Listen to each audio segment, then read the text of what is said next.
As news emerged from Himachal Pradesh, a heartbreaking story began to unfold. Two young cousins went missing in extreme weather, and what followed left many shaken.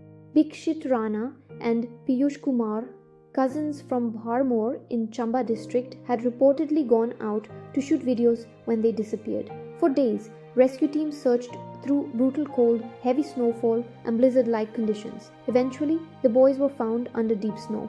But they were not alone. Piyush's pet dog was discovered at the spot, having stayed beside the bodies for nearly 4 days, enduring the same freezing winds and snowfall.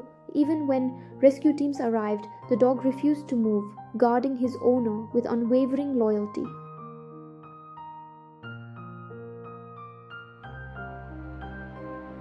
A powerful reminder of loyalty that refused to leave, even in the coldest of moments.